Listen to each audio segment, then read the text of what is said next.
నమస్కారం APTS 24/7 news కి స్వాగతం. హెడ్లైన్ చూద్దాం. హైదరాబాద్లో మరో ఐకానిక్ ప్లేస్ 4100 ఎకరాల్లో రాజీవ్ పార్క్, న్యూయార్క్ పార్క్ తరహాలో ఏర్పాటు. రేషన్ లబ్ధిదారులకు గుడ్ న్యూస్, వచ్చే ఏడాది నుంచి సన్నబియ్యం, సబ్ కమిటీ కీలక నిర్ణయం.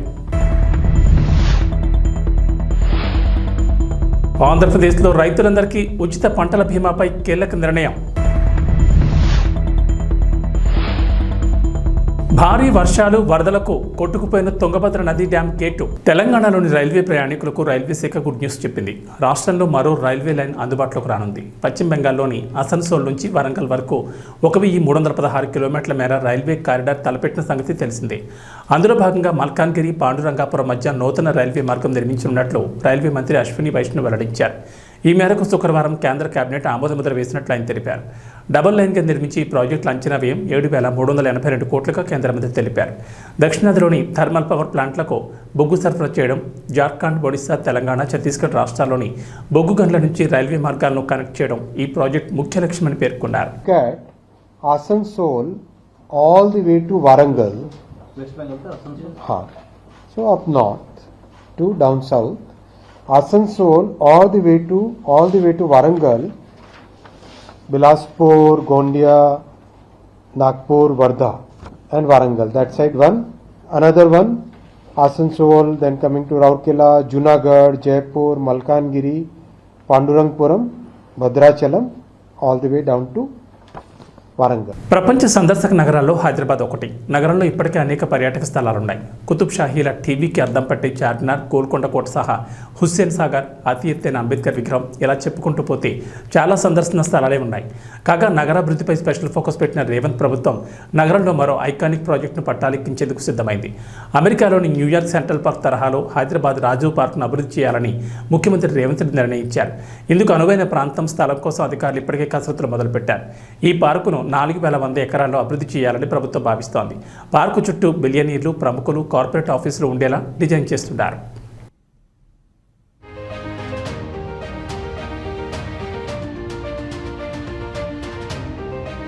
తెలంగాణలోని రేషన్ కార్డు లబ్ధిదారులకు ప్రభుత్వం తీపి కబు చెప్పింది. వచ్చే ఏడాది నుంచి రేషన్ లబ్ధిదారులకు సన్నబియ్యం పంపిణీ చేయాలని డిసైడ్ అయింది. ఈ మేరకు కొత్త రేషన్ కార్డుల జారీ, విధి విధానాల ఖరారు అంశంపై ఏర్పాటు చేసిన కేబినెట్ సబ్ కమిటీ కీలక ప్రకటన చేసింది. చౌకధరల దుకాణాలు, మధ్యాహ్న భోజన పథకం ద్వారా ఏటా 24 లక్షల టన్నుల దొడ్డు బియ్యం పంపిణీ జరుగుతోందని ఈ కమిటీ గుర్తించింది. దీంట్లో సగానికి పైగా దారి మళ్లుతున్నట్లు తెలిపారు. ప్రస్తుతం అంగన్వాడీ సెంటర్లు, కొన్ని ప్రభుత్వ పాఠశాలలో మాత్రమే సన్నబియ్యం పంపిణీ జరుగుతుండగా వచ్చే ఏడాది నుంచి పూర్తిగా సన్నబియ్యం మంజూరు చేయాలని నిర్ణయం తీసుకుంది. ఇక తెలంగాణ ప్రజలు చాలా కాలంగా ఎదురుచూస్తున్న కొత్త రేషన్ కార్డుల పంపిణీపై కూడా కేబినెట్ సబ్ కమిటీ కీలక ప్రకటన చేసింది. త్వరలోనే కొత్త రేషన్ కార్డులు మంజూరు చేయాలని నిర్ణయించింది. తెలంగాణలోని అర్హులందరికీ కుటుంబ ప్రాతిపదికన తెల్ల రేషన్ కార్డులు మంజూరు చేయాలని నిర్ణయించారు. పాత రేషన్ కార్డుల స్థానంలో కూడా నూతనంగా రేషన్ కార్డులు ఇవ్వాలని డిసైడ్ అయింది. కొత్తగా ఇచ్చే రేషన్ కార్డులు ఏటీఎం తరహాలో స్వైపింగ్ కార్డులు ఇవ్వాలని ప్రభుత్వం నిర్ణయం తీసుకున్నారు. కొత్తగా మంజూరు చేసే రేషన్ కార్డులకు సంబంధించిన విధి విధానాలపై కూడా సూత్రప్రాయంగా అంగీకారానికి వచ్చినట్లు తెలిసింది.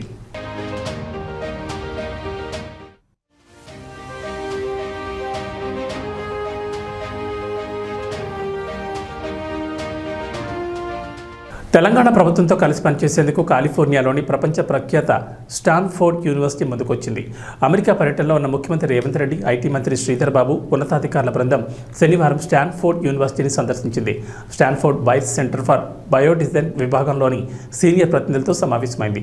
ఈ సందర్భంగా హెల్త్ కేర్ రంగంలో కొత్త ఆవిష్కరణలు, విద్య, నైపుణ్య అభివృద్ధి అంశాలపైనే ప్రధానంగా చర్చలు జరిగాయి. తెలంగాణలో ఏర్పాటు చేసే young India skill university, new life sciences యూనివర్సిటీలో భాగస్వామ్యం పంచుకోవాలని ప్రభుత్వం స్టాన్ఫోర్డ్ వారిని ఆహ్వానించింది. పరస్పరం అధునాతన పరిజ్ఞానాన్ని పంచుకునే కార్యక్రమాలతో పాటు ఉమ్మడిగా పరిశోధనలు నిర్వహించాలనే అభిప్రాయాలు ఈ సమావేశంలో వ్యక్తమయ్యాయి. తెలంగాణలో స్టాన్ఫోర్డ్ బయోడిజైన్ శాటిలైట్ సెంటర్ను ఏర్పాటు చేసే సాధ్యాసాధ్యాలపై చర్చలు జరిగాయి.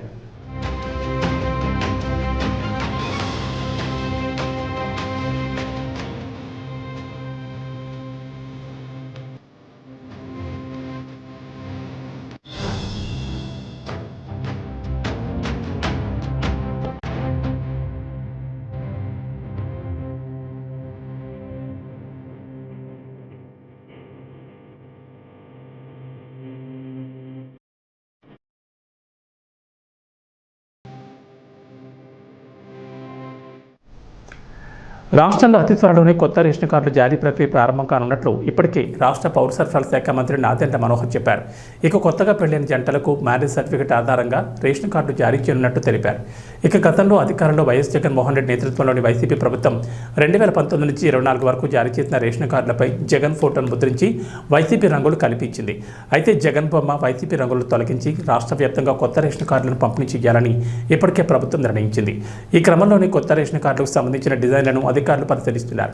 ఇక ఆంధ్రప్రదేశ్లో ప్రస్తుతం 1.48 కోట్ల రేషన్ కార్డులు ఉన్నాయి. ఇందులో ఆహార భద్రత చట్టం కింద కేంద్ర ప్రభుత్వం 89 లక్షల రేషన్ కార్డులకు నిత్యావసర సరుకులు అందిస్తోంది. మిగిలిన కార్డులకు రేషన్ ఖర్చును రాష్ట్ర ప్రభుత్వం భరిస్తూ వస్తోంది. అయితే వాటన్నింటినీ కూడా కేంద్ర ఆహార భద్రతా చట్టం పరిధిలోకి తీసుకోవాలని కేంద్ర ప్రభుత్వాన్ని రాష్ట్రం డిమాండ్ చేస్తుంటే అందుకు నిబంధనలు అంగీకరించమని కేంద్రం దాటవేస్తోంది. రేషన్ కార్డులు తొలగించారు.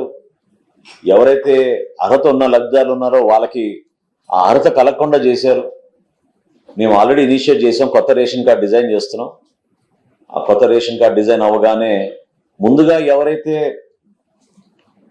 వివాహం చేసుకుని పాపం 2 కుటుంబాల నుంచి వచ్చిన వ్యక్తులు ఒక రేషన్ కార్డులో ఉండాలని కోరుకుంటారో వాళ్ళకి ఆ వెసులుబాటు కల్పించే విధంగా త్వరలోనే ఒక కార్యక్రమం చేపట్టబోతున్నాం రాష్ట్ర వ్యాప్తంగా. సో కొత్త రేషన్ కార్డులు జారీ డెఫినెట్గా చేస్తాం. వీటితో పాటు మీకు గుర్తు చేయాల్సిన బాధ్యత నాకు ఎందుకు ఉందంటే, పౌర సరఫరాల శాఖలో దాదాపు 40,000 కోట్ల రూపాయలు అప్పులు చేసి ఈ ప్రభుత్వం వెళ్ళిపోయింది. గత ప్రభుత్వం 5 సంవత్సరాలు 40,000 కోట్ల రూపాయలు. అందులో ఇంకా ఆశ్చర్యకరమైన విషయం ఏంటంటే, ధాన్యం కొనుగోలు చేసి రైతులకి 1,674 కోట్ల రూపాయలు బకాయిలు చేసి వెళ్ళిపోయారు. రైతాంగానికి చాలా నష్టం కలిగించారు గత 5 సంవత్సరాలు.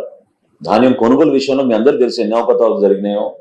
30-40 కిలోమీటర్ల దూరం పోయి వాళ్ళు మిల్లర్లకి ఇచ్చే పరిస్థితి ఉండేది.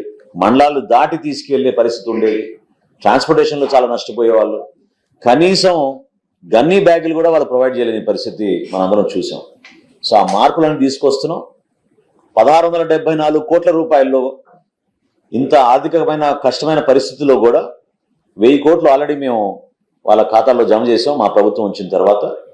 ఇంకొక 674 కోట్ల రూపాయలు సోమవారం రాష్ట్ర వ్యాప్తంగా ఆ రైతాంగానికి అందే విధంగా రూపాయి కూడా బకాయి లేకుండా పౌర సరఫరాల శాఖ నుంచి ఆ కార్యక్రమం చేయబట్టబోతున్నాం. దానికి నిజంగా మన ముఖ్యమంత్రి గారు చంద్రబాబు నాయుడు గారు, అదేవిధంగా ఉప ముఖ్యమంత్రి గారు పవన్ కళ్యాణ్ గారు చూపించిన చొరవతోటి రైతాంగానికి ఎక్కడ కూడా ఇబ్బంది కలగకుండా ఒక బాధ్యతతోటి మేము అనేక సంస్థలతో మాట్లాడి ప్రభుత్వం పైన ఎక్కువ భారం పడకుండా రైతాంగాన్ని మాత్రం నిలబెట్టాలి. ఈ ఖరీఫ్ మాసానికి వాళ్ళకి ఎక్కడ కూడా ఇబ్బంది కలగకూడదనే ఉద్దేశంతో వాళ్ళని ప్రిపేర్ చేసే విధంగా మేము నిధులు వచ్చే సోమవారం కల్లా పూర్తి స్థాయిలో రాష్ట్ర వ్యాప్తంగా విడుదల చేస్తున్నాం. ఏపీ సీఎం చంద్రబాబు నాయుడు పాలనా దక్షత గురించి ప్రత్యేకంగా చెప్పాల్సిన పని లేదు. పనిలోనే తనకు విశ్రాంతి అని చెప్తూ ఉంటారు ఆయన. నిత్యం సమీక్షలు సమావేశాలతో అధికారులను పరుగులు తీస్తూ పాలనాపరంగా మరింత మెరుగ్గా ఏం చేయాలనే దానిపై కృషి చేస్తూ ఉంటారు. ఇక ఏపీ సీఎంగా బాధ్యతలు స్వీకరించిన తర్వాత చంద్రబాబు తన మార్పు చూపిస్తున్నారు. 1995 నాటి చంద్రబాబును చూపిస్తానంటూ పదే చెప్తున్న చంద్రబాబు పాలనలోనూ దాన్ని నిజం చేసి చూపిస్తున్నారు. అయితే తాజాగా సీఎం చంద్రబాబు ఓ విషయంలో స్పందించిన తీరు నెట్ జనాన్ని ఆకట్టుకుంటోంది. ఒకే ఒక ట్వీట్తో అపాయింట్మెంట్ ఇచ్చారు చంద్రబాబు.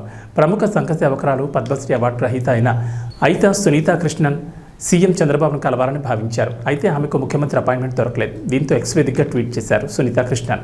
చంద్రబాబు సార్, మీ అపాయింట్మెంట్ తీసుకోవడానికి భిన్నమైన మార్గాన్ని ఎంచుకున్నా. మీరు చాలా బిజీగా ఉన్నారని నాకు తెలుసు. అయితే 2 ముఖ్యమైన ప్రతిపాదనలు మీ ముందు ఉంచేందుకు వచ్చే వారం మధ్యలో ఎప్పుడైనా నాకు 10 నిమిషాల సమయం కేటాయించగలరంటూ సునీతా కృష్ణన్ ట్వీట్ చేశారు. అపాయింట్మెంట్ కోసం సాధారణ పద్ధతులు ప్రయత్నించినప్పటికీ కుదరకపోవడంతో ట్వీట్ చేస్తున్నానని క్షమించాలని కోరారు. ఆంధ్రప్రదేశ్లో అధికారంలోకి వచ్చిన తెలుగుదేశం, జనసేన, బీజేపీ కూటమి ప్రభుత్వం కీలక నిర్ణయాలకు తెరతీస్తోంది. ఈ క్రమంలోనే వైఎస్ జగన్ నేతృత్వంలోని గత వైసీపీ ప్రభుత్వం తీసుకున్న నిర్ణయాలు, అవలంబించిన విధానాలను పక్కన పెడుతోంది. ఈ క్రమంలోనే రైతులకు సంబంధించి తీసుకున్న నిర్ణయాలను సమీక్షిస్తోంది. ఈ నేపథ్యంలోనే పంటల బీమాకు సంబంధించి చంద్రబాబు ప్రభుత్వం కీలక నిర్ణయం తీసుకుంది. ఈ పంటలో నమోదైతే ఉచిత పంటల బీమా పథకాన్ని అమలు చేరుండాలి.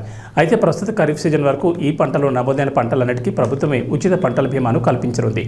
ఇక వచ్చే రబీ నుంచి 2019 కంటే ముందు ఉన్న విధానమే, అంటే ఎంపిక చేస్తున్న రైతులకు మాత్రమే పంటల బీమాను అమలు చేయనుంది. ఈ నిర్ణయానికి తాజాగా మంత్రివర్గ ఉపసంఘం ఆంధ్రప్రదేశ్ ప్రభుత్వానికి సిఫారసు చేసింది. రాష్ట్రంలో ఎన్డీఏ ప్రభుత్వం వచ్చే నాటికే పంటల బీమా అమలుకు వ్యవసాయ శాఖ టెండర్లు పిలిచింది. దీంతో వచ్చే సీజన్ నుంచి కొత్త విధానాన్ని అమలు చేయనున్నారు. 2024-25, 2025-26 సంవత్సరాలు ఖరీఫ్, రబీకి సంబంధించి సంస్థలను కూడా ఎంపిక చేసింది. అయితే గత వైసీపీ ప్రభుత్వం అమలు చేసిన ఉచిత పంటల బీమా పథకంతో రైతులకు ఒరిగిందేమీ లేదని ఏపీ మంత్రివర్గ ఉపసంఘం భావిస్తోంది. రామ్ చరణ్, ఉపాసన ఇద్దరూ కూడా తమ పనుల్లో బిజీగా ఉంటారు. అందుకే క్లీంకారాన్ని చూసుకునేందుకు కేర్ టేకర్ను పెట్టారు. కరీనా కపూర్ కొడుకు తైమూర్ ఖాన్కు కేర్ టేకర్గా పనిచేసిన లలితను క్లీంకారా కోసం తీసుకొచ్చారు. అంతకుముందు ఈమె అంబానీ ఇంట్లో కేర్ టేకర్గా పనిచేసేవారట. చిన్నపిల్లల నర్సుగా కెరీర్ను ప్రారంభించిన లలిత అనంత్ అంబానీకి నానీగా మారిందట. అలా అంబానీ ఇంట్లో ఎన్నో ఏళ్లు కేర్ టేకర్గా పనిచేసి పిల్లల బాగోగులు చూసుకుందట. అనంత్ అంబానీ తనతో ఎంతో ప్రేమగా ఉంటారని లలిత చెప్పుకొచ్చారు. తైమూర్ ఖాన్కి కేర్ టేకర్గా వెళ్లడంతో జనాలకు ఎక్కువగా తెలిసిందని లలిత తెలిపారు. కరీనాకు మొదట్లో పిల్లల ఆలనా చూసుకోవడం అంతగా వచ్చేది కాదట. కానీ త్వరగానే అవన్నీ నేర్చుకుని పిల్లలకు కావాల్సిన పనులన్నీ చేసి పెట్టేసేస్తుండేదట. ఇక ఇప్పుడు రామ్ చరణ్, ఉపాసనల కూతురు క్లీంకారాకు కేర్ టేకర్గా వ్యవహరిస్తున్నారని అన్నారు. క్లీంకారా గురించి చెబుతూ అనేక విషయాలను పంచుకున్నారు. కర్ణాటకలో కురుస్తున్న వర్షాలకు తుంగభద్ర డ్యాం గేటు విరిగికొట్టుపోయింది. శనివారం రాత్రి 11 గంటలకు హోస్పేట్ వద్ద తుంగభద్ర డ్యాంలో వరద తగ్గడంతో గేట్లను మూసివేస్తున్న క్రమంలో 19వ గేట్ చైన్ లింక్ తెగి కొట్టుకుపోయింది. దీంతో డ్యాం నుంచి నీరు ఏకధాటిగా దిగువకు ప్రవహిస్తూనే ఉంది. ఇప్పటి వరకు 1,00,000 క్యూసెక్ల పైగా నీరు వృధాగా కిందికి పోయిందని అధికారులు పేర్కొన్నారు. ఈ ఒక్క గేటు విరిగి కొట్టుకుపోవడంతో తుంగభద్ర డ్యాం నుంచి 60 టీఎంసీల నీరు వృధాగా పోనుందని తెలిపారు. మరోవైపు షిమోగాలో కురుస్తున్న ఎడతెరిపిలేని వర్షాలకు తుంగభద్ర డ్యాంలోకి భారీగా వరద నీరు చేరుతోంది. ఇక తుంగభద్ర డ్యాం గేట్ కొట్టుకుపోవడంతో నీరు దిగువకు వరదలాగా ప్రవహిస్తుండటంతో అధికారులు అలర్ట్ అయ్యారు. నదీ పరివాహక ప్రాంతంలో నివసిస్తున్న ప్రజలను అప్రమత్తం చేశారు. వరద నేపథ్యంలో సురక్షితంగా ఉండాలని సూచించారు. ఈ క్రమంలోనే తుంగభద్ర నుంచి సుంకేశల ప్రాజెక్టుకు ఏకంగా 1,00,000 క్యూసెక్ల వరద నీరు చేరుతుండటంతో ఇక్కడ కూడా అధికారులు అలర్ట్ అయ్యారు. తుంగభద్ర గేటు మరమ్మతులు పూర్తి చేసే వరకు సుంకేశల ప్రాజెక్టుకు వరద ప్రవాహం కొనసాగనుందని అధికారులు వెల్లడించారు. వరద ఎక్కువగా ఉండడంతో సహాయక చర్యలకు అడ్డంకిగా మారిందని చెప్పారు. తుంగభద్రలో వరద తగ్గాక అధికారులు మరమ్మతులు చేపట్టి విరిగిపోయిన గేటు స్థానంలో కొత్తది ఏర్పాటు చేయనున్నారు. షిమోగాలో వర్షాలకు తుంగభద్ర డ్యాంకు భారీగా వరద నీరు వచ్చి చేరుతోంది. తుంగభద్ర నుంచి సుంకేశుల ప్రాజెక్టుకు 1,00,000 క్యూసెక్కుల వరద వచ్చి చేరుతోంది. నది పరివాహక ప్రాంతాల ప్రజలు అప్రమత్తంగా ఉండాలని అధికారులు సూచనలు చేశారు. గేటు మరమ్మతులు చేసే వరకు సుంకేశులకు వరద ప్రవాహం కొనసాగనుంది. వరద ఎక్కువగా ఉండడంతో సహాయక చర్యలకు ఆటంకంగా మారింది. తుంగభద్రలో వరద తగ్గాక అధికారులు మరమ్మతులు చేపట్టనున్నారు. మరోవైపు తుంగభద్ర డ్యాం గేటు కొట్టుకుపోవడంపైన ఏపీ సీఎం చంద్రబాబు ఆరా తీశారు. రాష్ట్ర జలవనరుల శాఖ మంత్రి నిమ్మల రామానాయుడుతో మాట్లాడి వివరాలు తెలుసుకున్నారు. ఉమ్మడి కర్నూలు జిల్లాలో లోతట్టు ప్రాంతాల ప్రజలను అప్రమత్తం చేయాలని సీఎం ఆదేశించారు. నిర్వహణలో లేని పాత గేటు కొట్టుకుపోయిందని సీఎంకు తెలిపారు. తక్షణం ప్రాజెక్టు వద్దకు డిజైన్ టీంను పంపాలని చంద్రబాబు సూచించారు. జలాశయంలో 6 మీటర్ల ఎత్తు వరకు నీరు ఉందని అధికారులు సీఎం చంద్రబాబుకు వివరించారు. స్టాప్ లాక్ అరేంజ్మెంట్ ద్వారా నీరు వృధా కాకుండా చర్యలు తీసుకుంటున్నట్లు తెలిపారు. ఏబీ బులెటిన్ విశేషాలు. నమస్కారం.